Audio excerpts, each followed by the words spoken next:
Hi, welcome back. Today we're going to be talking about subplots in your novel. Now there's two basic types of subplots. There's a supportive subplot and a standalone subplot. An example for a supportive subplot is while on a voyage to find a sunken treasure, your main character realizes that the crew is going to stage a mutiny. He's got a problem. If he doesn't prevent the mutiny, he's not going to have a guaranteed way of reaching that treasure, and he can't achieve his story goal. So you see here that the subplot has to be achieved in order for him to reach his story goal, and it also develops the character as well as pushes your story goal along. Then for a standalone subplot, it would be more like while on his way to America to fight in the American Revolution, a British soldier helps the ship doctor tend the wounded, or the sick rather. You see, even though he knows how to tell whether someone's got a broken leg or is seasick, it's not going to affect how he fights as a soldier. So let's look a little more into supportive subplots. Key thing to remember, if it doesn't affect your story or your main character, then it isn't a supportive subplot. In other words, if it doesn't develop your character and it doesn't push the story goal along, then don't present it as essential to achieving your story goal. Keys to writing them, make sure your hero has to achieve this or there will be consequences. If your hero doesn't have to give a little bit of effort, a little bit of himself in order to achieve the subplot, it's weak and it doesn't belong in your story. But then again, don't make the subplot so hard to achieve that the story goal now seems easy. Because if you make your character give up so much to achieve this, when he gets to the main story goal, it's probably not going to look as impressive when he actually achieves that. Lastly, know when enough is enough. Don't flood your story with these. They're not your main story. All they're meant to do is give your character a little bit more depth to him.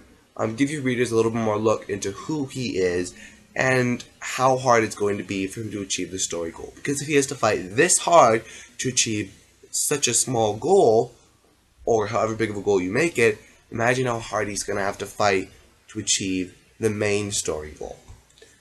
Let's go look at standalone subplots. These usually go hand in hand with the culture of the world or the environment your hero's in. In other words, they don't affect the story goal. They don't really develop your main character. They're mainly used to let your reader see what type of world your character's in, and sometimes they're used to develop the characters around your main hero. A few keys for writing them. A good thing to remember is standalone subplots don't need to be achieved for your hero to move on. For instance, a traveling knight that stops in a town to fight in a tournament is doing it for the fun. If he wins, he gains nothing. If he loses, it doesn't slow him down. This has no effect on how long it's going to take him to achieve the main story goal. Secondly, don't flood your story with these fillers.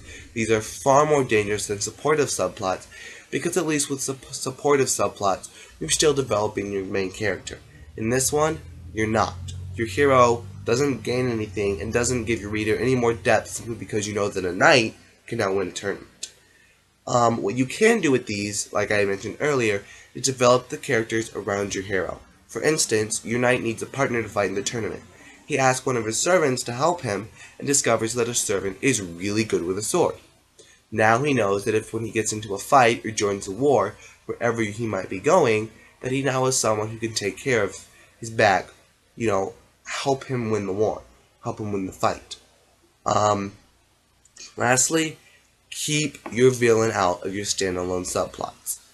If you make your villain fight your character for something that doesn't affect your story goal, your readers are going to become confused. And quite honestly, when your villain does show up in your main subplot or in your main story goal, they're not going to understand why he's there if they already met him earlier in the book.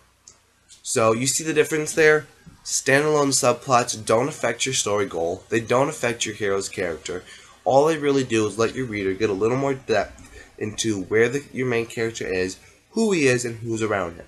Supportive subplots drive your story forward to give your reader a better look at who your character is, what he's trying to achieve, and what he has to accomplish. Subplots really give your story more depth if used correctly, and give your reader a more enjoyable time while reading your book.